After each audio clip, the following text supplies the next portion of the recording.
Hello friends, कैसे हैं आप सभी। आई होप आप सभी अच्छे होंगे। तो चलिए स्टार्ट करते हैं इस सेशन को। हमारा पहला वर्ड है इंडिफेटिगेबल। पार्ट ऑफ स्पीच से ये एक एडजेक्टिव है। इसका मतलब है अथक। मीनिंग है नेवर गिविंग अप और getting tired of doing something. Synonym है इसका tireless, unwearied, flagging. Antonym tired, lethargic and fatigued. Example, she was indefatigable in her search for truth. इसको याद करने की ट्रिक, इंडियन प्लेयर्स फैट कम करने को इनडिफेटिगेबल जिम करते हैं। मतलब वो उनको जब भी फैट कम करना होता है तो वो अथक परिश्रम करते हैं, अथक जिम करते हैं। हमारा नेक्स्ट वर्ड है फ्ले। पार्ट ऑफ स्पीच से ये एक वर्ब है। इस शब्द का मतलब है कटु निंदा करना। इंग्लिश में मीनिंग है इसका criticise severely and brutally. Synonym criticise, berate and castigate. Antonyms praise, approve and commend. Example, he flayed the government for not moving fast enough on economic reform. उसने सरकार की कटु निंदा की इकोनॉमिक रिफॉर्म पर जल्दी प्रक्रिया करने पर। ट्रिक, एवरी डे मेरा बॉस मुझे फ्ले करता है। हर दिन मेरा बॉस मेरी निंदा करता है। हिंडसाइट। पार्ट ऑफ स्पीच से यह वर्ड एक नाउन है। इसका मतलब है दूरंदेश। इंग्लिश में मीनिंग है इसका अंडरस्टैंडिंग ऑफ ए सिचुएशन और event after it has happened और डेवलप्ड। सिनोनियम है looking back, retrospect, recollection. Antonym है इसका ignorance. Example, with hindsight it is easy to say they should not have released him. Hindsight से, दूरंदेश से यह कहना आसान है कि उन्होंने उसको नहीं छोड़ा होगा। ट्रिक, हिंदी वेबसाइट के हैक होने पर हिंडसाइट हुआ मुझे। मतलब जब हिंदी वेबसाइट हैक हो गई तब मुझे एहसास हुआ। बेसिकली ये ट्रिक मैंने अपने खुद के कॉमन सेंस से बनाई हैं, जिस हिसाब से मैं इनको याद करता हूँ। अगर आपके दिमाग में कोई और बेहतर ट्रिक आए तो आप उसे कमेंट सेक्शन में हमें बता सकते हैं। नेक्स्ट वर्ड है हमारा कंसीड वर्ब। इस शब्द का मतलब है स्वीकार करना। मीनिंग इंग्लिश में इसका एडमिट और agree that something is true after first denying और रेजिस्टिंग इट। सिनोनियम है acknowledge, admit and cede. Antonym deny, reject, refuse. Example, he reluctantly conceded me the point. उसने ना चाहते हुए भी मेरे पॉइंट को स्वीकार किया। ट्रिक, जर्मन शेपर्ड अच्छी ब्रीड है, ये उसने कंसीड कर लिया। मतलब जो जर्मन भेड़ हैं वो अच्छी ब्रीड की होती हैं, यह उसने स्वीकार कर लिया। जैसे आपका कोई दोस्त है, अगर आपको याद रखना है कि मेरे दोस्त ने यह कंसीड कर लिया कि पिटबुल डॉग के कुत्ते अच्छे होते हैं। मतलब कोई भी आप ट्रिक बना सकते हैं। नेक्स्ट वर्ड है Torrent. Torrent part of speech से एक नाउन है। इसका हिंदी मतलब है प्रवाह। जैसा कि आपको इस पिक्चर में भी दिख रहा होगा, एक सी स्टॉर्म की पिक्चर है ये। मीनिंग है a large amount of something that comes suddenly and violently. Synonym deluge, outburst and inundation. Antonym है इसका implosion, trickle. Example, his torrent of words finally slowed as he calmed down. उसके शब्दों का प्रवाह जब धीमा हुआ जब वह शांत हो गया। ट्रिक, टोरेंट पर मूवीज़ का टोरेंट है। मतलब जो टोरेंट सर्च इंजन है उस पर मूवीज़ का टोरेंट है, प्रवाह है। बहुत सारी मूवीज़ हैं इसलिए, ठीक है। परफिडी।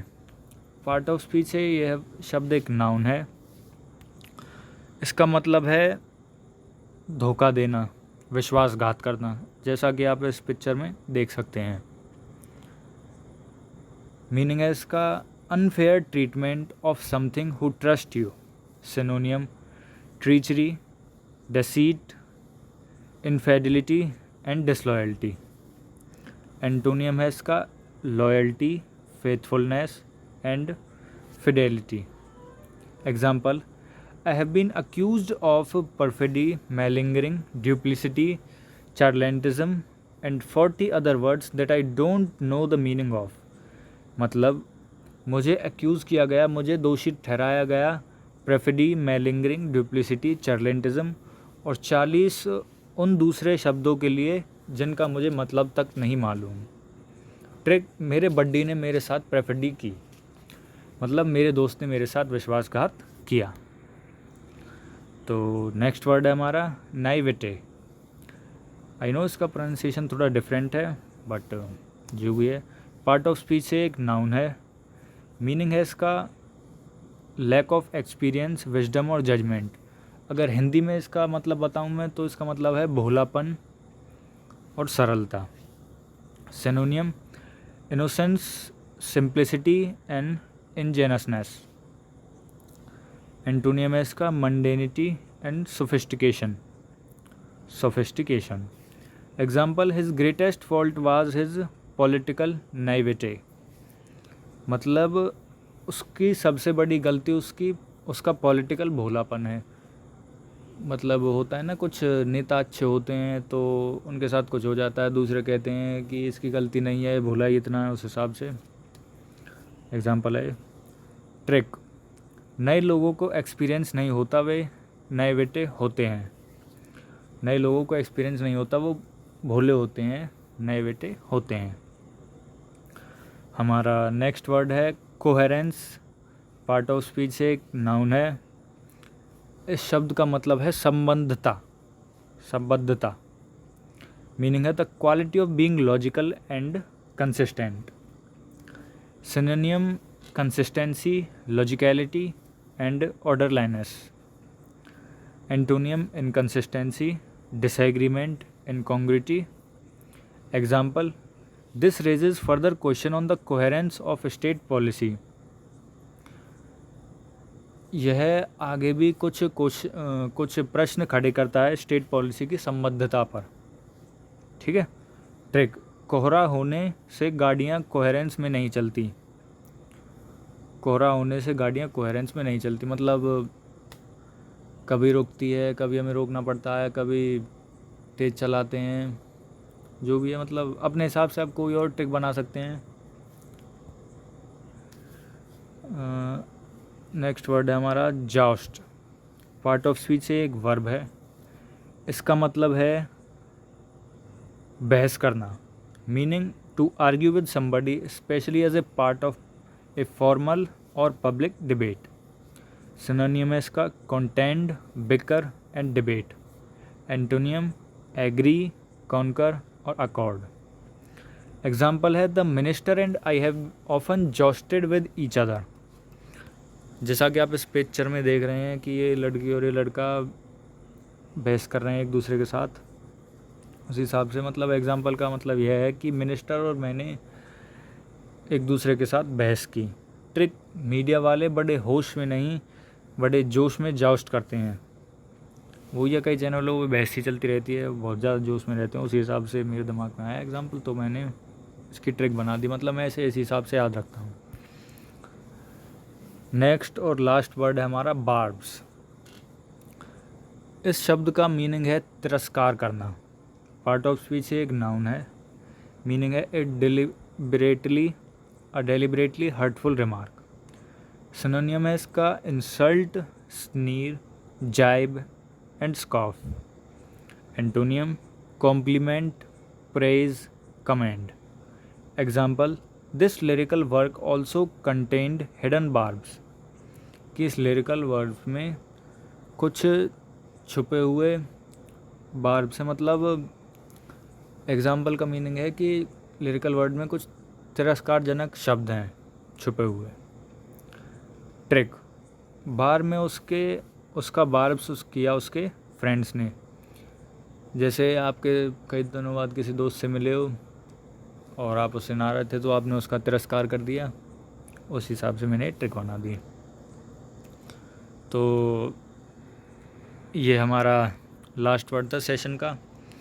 अगर आपको ये सेशन अच्छा लगा हो तो इसको लाइक कीजिए, शेयर कीजिए, चैनल को सब्सक्राइब कीजिए और अगर आपको इस वीडियो में कुछ अच्छा नहीं लगा हो तो आप इस वीडियो को डिसलाइक भी कर सकते हैं, और अगर आपको कुछ इम्प्रूवमेंट चाहिए तो आप इसको कमेंट सेक्शन में लिख कर हम तक पहुंचा सकते हैं। Thank you very much. और हाँ, ये जो ट्रिक है ये मैंने अपने कॉमन सेंस से बनाई है, जिस हिसाब से मैं इनको याद करता हूँ। मुझसे कईयों ने कहा था कि हमें वोकेबलरी याद नहीं होती, हम उसको पढ़ते हैं फिर भूल जाते हैं, फिर पढ़ते हैं फिर भूल जाते हैं। तो अगर हम किसी वर्ड को एक स्टोरी की तरह याद रखेंगे, अब ज़रूर नहीं है कि हर वर्ड के साथ एक नई स्टोरी रखें और हमें याद हो जाएं, लेकिन हम कुछ, जैसे मैंने इसमें कहा है कि बार में उसका बार्ब्स उसके फ्रेंड्स ने किया, इस हिसाब से कुछ चटपटी सी ट्रिक बना के अगर हम वर्ड्स को याद करें तो ये हमें अच्छे से याद हो जाएंगे।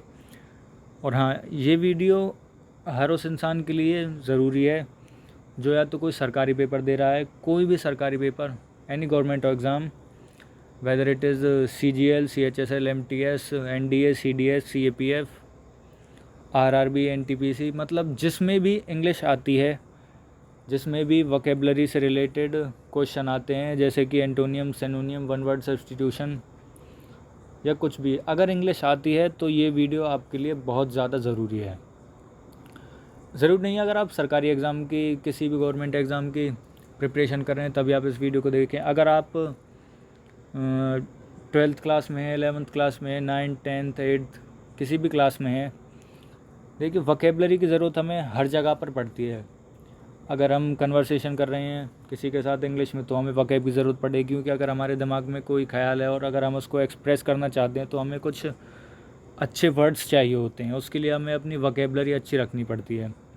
अगर हमारे पास वर्ड नहीं है तो हम किसी के साथ कम्युनिकेट नहीं कर पाएंगे। सो आई जस्ट वांट टू से कि ये सेशन आप सबके लिए बहुत ज़्यादा ज़रूरी है। सो इसे ज़्यादा से ज़्यादा लोगों तक पहुँचाएँ। और ये जितने भी वर्ड्स मैंने लिए हैं, 10 वर्ड लिए हैं, ऐसे ही मैं डेली 10-10 वर्ड की वीडियो बनाऊंगा। ये सारे वर्ड्स मैंने कुछ जो फेमस एग्ज़ाम्स हैं उनके प्रीवियस ईयर क्वेश्चन पेपर्स में से लिए हैं। कुछ वर्ड्स, मतलब अभी तो मैंने 6-7 word previous year question paper में से लिए हैं, और जो 2-3 वर्ड बचे हैं वो जो न्यूज़पेपर में ट्रेंडिंग वर्ड्स हैं वो लिए हैं। सो बस यही कहना था। Thank you very much. Like कीजिए, शेयर कीजिए, सब्सक्राइब कीजिए और बेल आइकन को दबाना मत भूलिए। Thank you.